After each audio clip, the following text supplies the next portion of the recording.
চলে এসেছি রাজাবাঁধ। চলো তোমাদের, তা আমরা এখন এই যে নিচে নেমে গেছি, গ্রামগুলো দেখা যাচ্ছে, ওটা হচ্ছে উড়িষ্যা, ঠিক আছে, এটা হচ্ছে বেঙ্গল।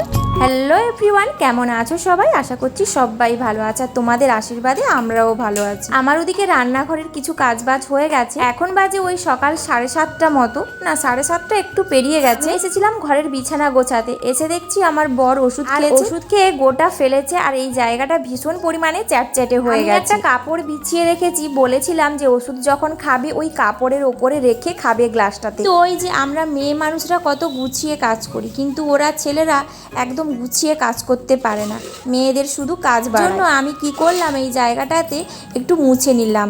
আজকে আর খাটের নিচ টিচ মুছলাম না, আমি এসেছিলাম ওইটুকু জায়গা মুছতে। ভাবলাম এই ঘরের যেই অংশটুকু দেখা যাচ্ছে ওই জায়গাটুকু মুছে নিই। তো দেখো আমার মোছা কমপ্লিট হয়ে গেল। তারপর চলে আসলাম এই রুমটাতে। এই রুমটাতে না কেউ ঘুমায় না, এই রুমটাতে জাস্ট আমরা সন্ধেবেলা বসে টিভি দেখি, আর এইখানে বসেই আমরা সবাই খাওয়া দাওয়া করি সন্ধেবেলা, যাকে বলে সন্ধেবেলার টিফিন। সন্ধেবেলার টিফিন মানে আমাদের ওই মুড়ি, চানাচুর, ঝুরি ভাজা এগুলোই। তারপর চলে আসলাম এই রুমটাতে। এই রুমটাতে কি হয় বলো তো, এই রুমটাতেও কেউ ঘুমোয়। এই রুমটা হচ্ছে আমাদের যে রুমটা, আমাদের রুমের সামনের রুমটা। তো এই রুমটাতে আমি জামা কাপড় টাপড় এগুলো রাখি, বর্ষা হলে এইখানে জামা কাপড়ও মিলি, এরকম একটা ব্যাপার।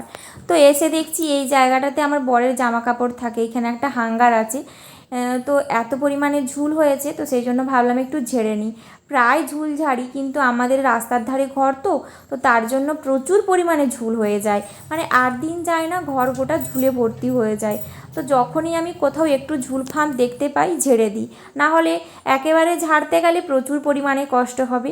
তো যাই হোক, এখন আমি চলে আসলাম স্নান টান করে, আজকে একটা জায়গায় যাওয়ার আছে। আর আজকে না আমি তোমাদেরকে একটা দারুণ জায়গায় ঘোরাতে নিয়ে যাব, আমি নিজেও ভীষণ এক্সাইটেড সেই জায়গাটাতে যাওয়ার জন্য, আর তোমাদেরকেও নিয়ে যাব।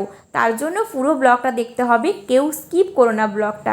আজকের ব্লগটা আশা করছি তোমাদের ভীষণই ভালো লাগবে। এখন দেখো বেরিয়ে পড়েছি আমি আর ও। আর আজকে আমি পরেছিলাম ওই যে আমার শাশুড়ি মায়ের দেওয়া শাড়িটা, আর মা আজকে আমাকে শাড়িটা দিয়েই দিল, বলল যে তুমি নিয়ে নাও। তো এই শাড়িটা পরেছিলাম, আর এই শাড়িটা পরলে আমাকে বেশ মোটা মোটা লাগে।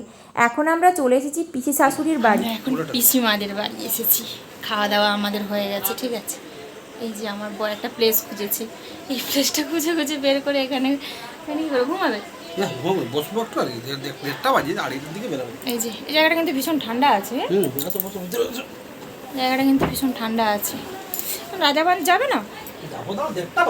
আমরা একটু যাবো রাজাবাঁধ ঘুরতে, তোমাদেরকে দেখাবো। রাজাবাঁধ হচ্ছে কি বেঙ্গলের লাস্ট বর্ডার,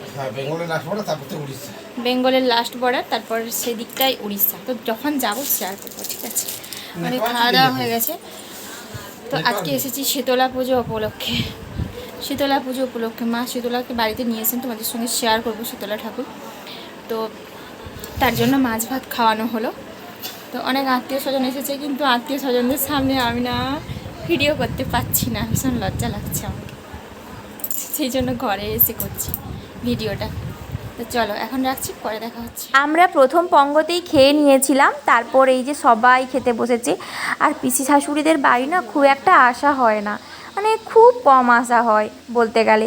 এই যে এখন অনুষ্ঠান পড়েছে, অনুষ্ঠান বলতে শীতলা পুজো হচ্ছে, তো বাড়িতে শীতলা ঠাকুর এনেছি। একবার আমার পিসো অসুস্থ হয়ে গেছিলো, তো তারপর পিসি শাশুড়ি মানসিক করেছিল, মানে পিসিমা মানসিক করেছিল যে বাড়িতে শীতলা ঠাকুর আনবে। এই যে দেখো শীতলা ঠাকুর এনেছে, তোমাদের সঙ্গে শেয়ার করছি। আর আমাদের এই দিকে না কোনো পুজো হলে এই যে দেখতে পাচ্ছ খই মুরকি এরকম করে দেওয়ার স্টাইল আছে, মানে রীতি আছে আর কি। আমার বাবার বাড়ির ওদিকে না এরকম রীতি নেই, তো এটা ভীষণভাবে আমাকে অবাক করেছে। আমরা এখন চলে এসেছি রাজাবাঁধ, চলো তোমাদেরকে ঘুরিয়ে নিয়ে আসি রাজাবাঁধ। এই দেখো, দেখতে পাচ্ছ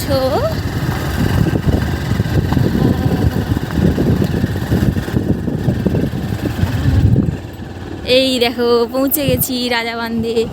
ওই দিকটা কি, ওই দিকটা হচ্ছে উড়িষ্যা, ওই এই রাজাবাঁধের ওই পাশে হচ্ছে উড়িষ্যা। এটা পুরোটাই জলে ভর্তি থাকে, এখন যেহেতু গ্রীষ্মকাল সেহেতু জলটা একটু কম আছে, মানে বসন্তকাল তো জলটা একটু কম আছে, এখন অনেকটাই জল কম আছে। দারুণ লাগছে দেখতে, দেখো এখানটা রিলস বানাবো, দিয়ে যাবো। তো একদিকে খালে জল, বাঁধে জল, আর আরেকদিকে দেখো সবুজের প্রকৃতি।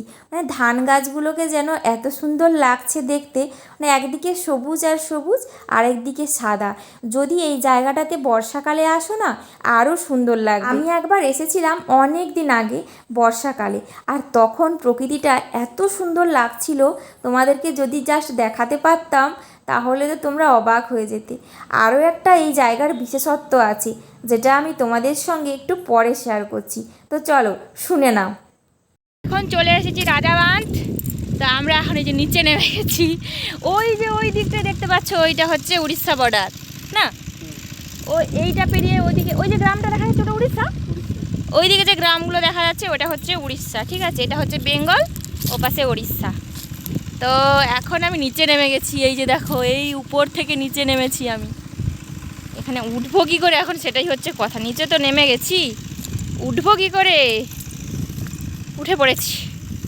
তো এই জায়গাটাতে যে ফার্স্ট টাইম এসেছি তা নয়, এর আগে আমি একবার এসেছিলাম যখন পিসিমার বাড়ি এসেছিলাম না, আগে একবার, তখন একবার হেঁটে হেঁটে ওই মাঠের ভেতর দিয়ে এসেছিলাম। আজকে বাইকে এসেছি, রাস্তা দিয়ে এসেছি, আগে এসেছিলাম মাঠের ভেতর দিয়ে, ঠিক আছে? তো এইখানে দেখো, এই পাশে আম গাছগুলোয় ভীষণ আম ধরেছে, জানো তো? কী সুন্দর আম ধরেছে গাছগুলোতে। আর এই যে ওইখানে বাঁধটার শেষ, আমরা অনেকটা এসেছি হেঁটে হেঁটে। তো চলো এখন রাখছি, এখন বাড়ি যেতে হবে, আর সময় নেই, 4টা বেজে গেল। তো এখন বাজে 10টা 25, রাত 10টা 25, ঠিক আছে?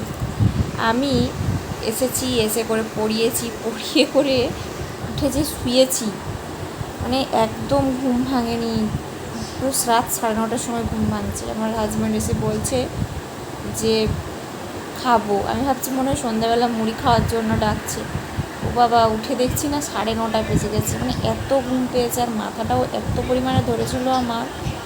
সেই দুপুরবেলা যাওয়ার সাথে সাথে টিফিন দিয়েছিল পিসিমার বাড়িতে, নিমকি দিয়ে দিয়েছিল, নিমকি আর মিষ্টি টিষ্টি ওগুলো দিয়েছিল। মিষ্টিটা খাইনি, নিমকি আমার খেতে ভীষণ ভালো লাগে, তো সেই জন্য নিমকি খেয়ে নিয়েছিলাম। আর নিমকি খেতেই আমার শরীরটা না পুরো অসুস্থ হয়ে গেছিলো, মানে গ্যাস হয়ে গেছিলো।